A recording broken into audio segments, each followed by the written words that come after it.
boleh ya. Apabila nanti ada yang ingin solusikan ini, apabila ada untuk pertanyaan, bertanya, silakan bertanya. Apabila di sini ada yang bersangkutan ingin bertanya, silakan dimulai. Assalamualaikum warahmatullahi wabarakatuh. Waalaikumsalam warahmatullahi wabarakatuh. Sebelumnya kami minta izin dan minta maaf karena udah mengganggu waktu Ibu dan Bapak. Sebelumnya perkenalkan kami dari siswi SMKN 30 Jakarta. Perkenalkan nama saya Fajar Octavia Zahrani. Jadi di sini kita mau edukasi tentang banjir. Banjir bukan lagi sekadar bencana alam yang terjadi sesekali di banyak wilayah. Ia telah menjadi ancaman rutin yang membawa dampak besar bagi kehidupan manusia, lingkungan, dan infrastruktur. Ironisnya, sebagian besar penyebab banjir adalah hasil dari ulah manusia sendiri, seperti buruknya sistem drainase, alih fungsi lahan, dan minimnya kesadaran terhadap pentingnya menjaga lingkungan. Oleh karena itu, edukasi tentang banjir menjadi sangat penting. Dengan memahami penyebab, dampak, dan langkah-langkah mitigasinya, masyarakat dapat lebih siap menghadapi bencana ini serta turut berperan aktif dalam mencegahnya. Di sini ada poster tentang banjir. Banjir bukan bencana alam semata-mata, seringkali akibat ulah manusia. Mari kita lakukan hal-hal berikut untuk mencegah. Di sini ada jangan buang sampah sembarangan. Sampah yang dibuang ke jalan atau sungai menyumbat saluran air. Selanjutnya itu ada tindak lanjut rutin. Tindak lanjut itu untuk mencegah banjir adalah kegiatan yang sangat bermanfaat bagi masyarakat. Dengan membersihkan saluran air, drainase, dan lingkungan sekitar, kita dapat mengurangi risiko banjir dan menjaga kebersihan lingkungan. Selanjutnya ada Bersihkan selokan dan saluran air. Pastikan air mengalir tanpa hambatan, terutama saat musim hujan. Nah, yang terakhir ini kita bisa mencegahnya dengan pisahkan sampah organik dan anorganik. Itu untuk mencegah banjir karena sampah yang tidak terkelola dengan baik dapat menyumbat saluran air dan drainase sehingga meningkatkan risiko banjir. Jadi kami berharap kepada Bapak dan Ibu untuk menjaga lingkungan sekitar agar lingkungan kita terhindar dari banjir. Sekian, ada yang ingin ditanyakan?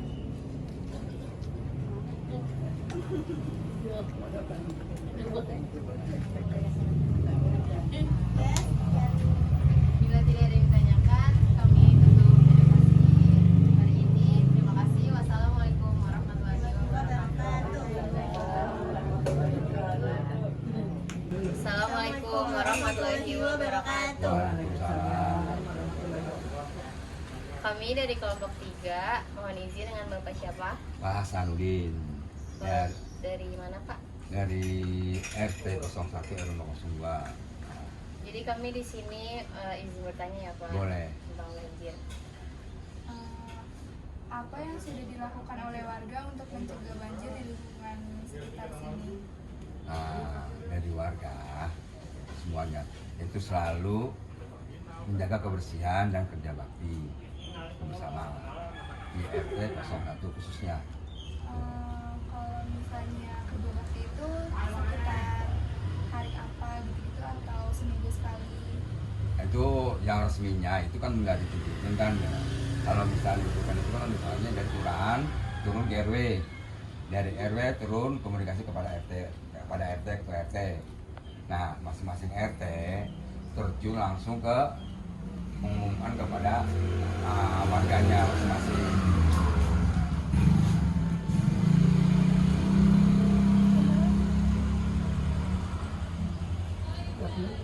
Apa sih Pak yang paling efektif untuk mencegah banjir di lingkungan kita ini?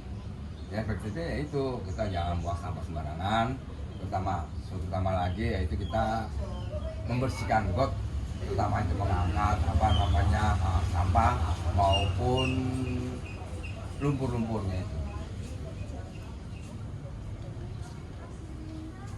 Berarti warga sudah cukup sadar ya Pak untuk mencegah banjir di sini. Lumayan lah istilahnya, enggak ini banget tapi lumayan. pengertiannya yang penting mereka itu. Yang saya salurkan itu pengertian dari masyarakat saya. Tanpa ada komunikasi, tanpa ada pesuruh dari RT maupun RW, mereka selalu membersihkannya masing-masing. Kesadarannya itu yang saya salut lah pada mereka. Kalau misalnya ketika lagi musim hujan tapi warganya lagi pada sibuk nih Pak, jadi nggak ada yang kerja bakti, itu gimana untuk Bapak sendiri? Ya nggak masalah, mereka semua masing-masing sibuk masalahnya di rumahnya ya gitu kan ya. Yang penting bagi saya, terutama saya sendiri ya, paling kan kalau misalnya sampah besar kan tahu sendiri kan dari warga RW 9 paling langsung kita sampah ini kerja baktinya kita sendiri lah. Tapi kan warga juga kan kasihan juga, saya juga nggak berani sibuk dulu, nggak mungkin karena mereka masih sibuk-sibuk di lokasinya, di pekarangan sendiri mereka. Itulah itu yang penting, itu aja.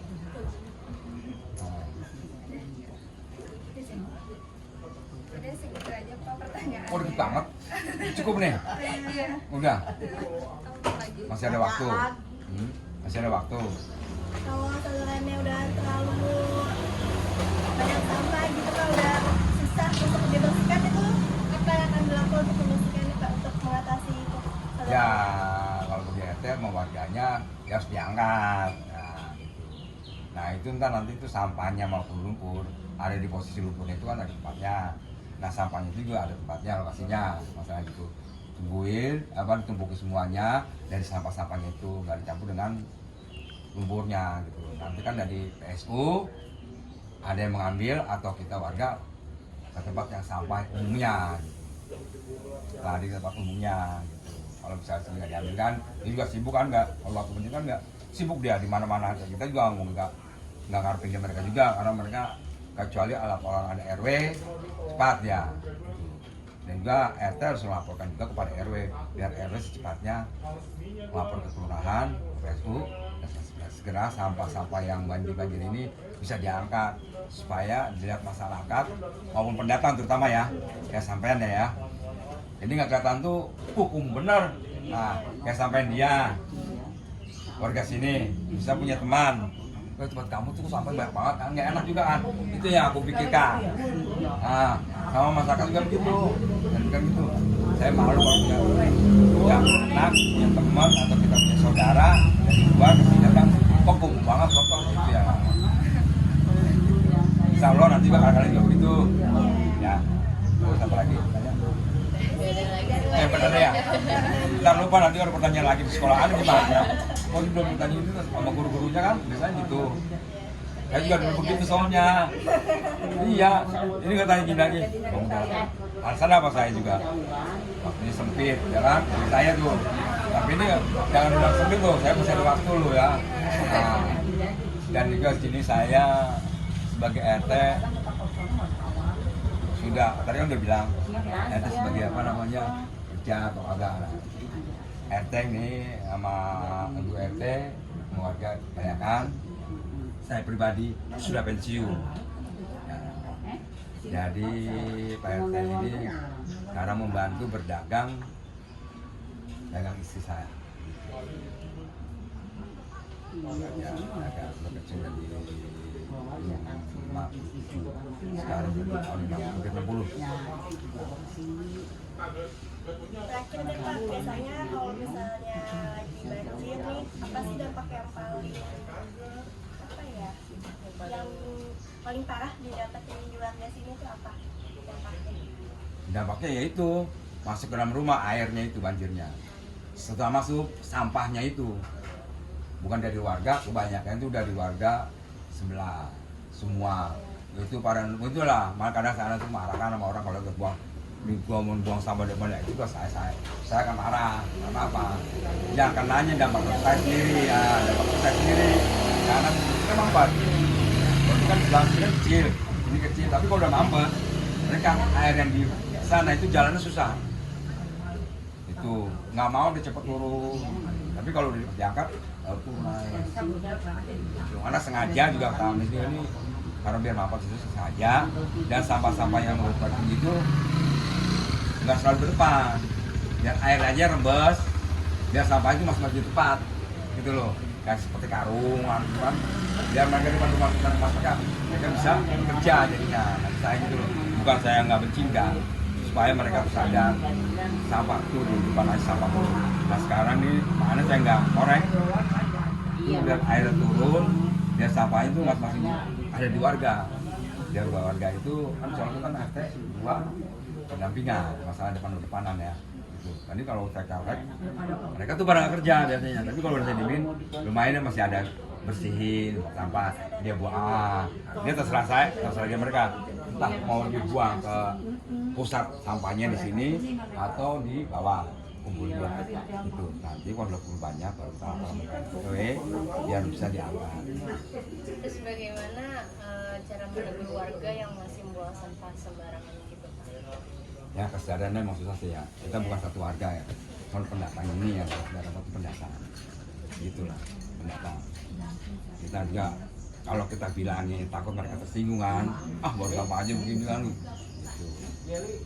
Karena kadang-kadang kita kan nggak pungutin biaya nih dia kecelakaan kan nggak dikenain apapun. Karena saya tuh berani kalau sampah itu depan rumahnya ya kotor, saya berani mau marah, bicara pada mereka dia khususnya di atas satu loh, bukan di atas lain khususnya. Tolong sampah katanya, ya kan perusahaan di sini bersihin lah. Kalau kami ini nggak mengutin biaya atau apapun dana untuk gitulah untuk ambil keamanan. Nah mereka kalau misalnya itu kan ya cuman sapu, katanya nggak penting nih. Silakanlah nih sini ada beli apa satu gitu. Ya itu aja. Terus apa lagi? Udah nih cukup. Ayo udah terima kasih ya. Sama-sama. Hati ya pulang ya. Salam mama. Bukan sekolah sama guru-guru dari sama wali kelas saya. Halo semuanya, kami dari kelompok 3 sedang bersama Bapak Pari. Umurnya berapa? 45. Dari alamat mana? Alamat Jalan Uljami Warga. Sebelumnya kami ingin bertanya, bagaimana cara Bapak dan tim melakukan antisipasi banjir sebelum musim hujan datang? Oh, saya kalau itu ada tim Satgas Banjir. Jadi per tim ada 10 orang ditugasin itu. Cara kerjanya itu gimana Pak? Kelompok bersih-bersih. Melakukannya apa aja? Apaan air, bersihin sampah, saluran air gitu. Itu sampah-sampah yang diambil saat banjir itu dikelola kemana Pak? Ke sini Bandar Gebang. Oh, Bandar Gebang. Senang pula. Apa ada jadwal rutin untuk pengarukan atau pembersihan saluran air, Pak? Ada. Biasanya itu dilakukan setiap berapa kali? Paling seminggu sekali. Per tim ada 5 orang. Ada kadang 7. Masing-masing tugasnya. Selanjutnya, apakah warga sudah cukup sadar untuk menjaga kebersihan lingkungan? Udah sih, udah sadar, udah mulai sadar, nggak begitu kayak dulu. Di mana tempat pembuangan akhir sampah banjir? Bandar Gebang. Gimana perasaan Bapak saat bekerja di tengah kondisi banjir yang berat? Oh, biasa-biasa sih, emang udah tugas sih, udah jalanin aja, udah tugas. Menurut Bapak sulit atau enggak bekerja saat banjir? Kata sulit ya sulit, emang udah tugas, udah pahit. Oke, segitu aja Pak. Ya. Makasih ya Pak. Sama-sama. Assalamualaikum warahmatullahi wabarakatuh. Halo semuanya, perkenalkan kami dari kelompok 3 ingin mewawancara korban bencana banjir. Sebelumnya perkenalkan nama aku Fajar Fabiadahani. Nama saya Dina Mumairah, nama saya Alisa Marani. Ini boleh perkenalkan nama Bapak dulu. Nama saya Waryanto, alamatnya di Jalan Kebun Mangga 1, nomor 14 Cipulir, Kebayoran Lama. Saya mau nanya Pak, apa tantangan terbesar yang Bapak hadapi saat menangani banjir? Tantangan terbesar ya membersihkan sampah yang terbawa air itu, juga mengamankan perabotan-perabotan rumah itu, terutama perabotan elektronik gitu. Yang mana sih? Menurut pengalaman Bapak, apa penyebab paling umum terjadinya banjir di wilayah ini? Ya, saluran air yang tersumbat, juga pendangkalan dan penyempitan sungai yang ada di sekitar lingkungan Bapak ini, penyebab utamanya itu. Selanjutnya apa sih Pak dampak yang Bapak dapat nih setelah selama terkena banjir? Ya, utamanya karena Bapak pedagang ya dampaknya penghasilan Bapak berkurang, omset turun gitu. Sama repotnya pasca itu banjir itu membersihkan sampah-sampah dan lumpur itu aja. Terima kasih ya Pak. Sama-sama. Ya, sukses selalu buat kalian ya. Amin.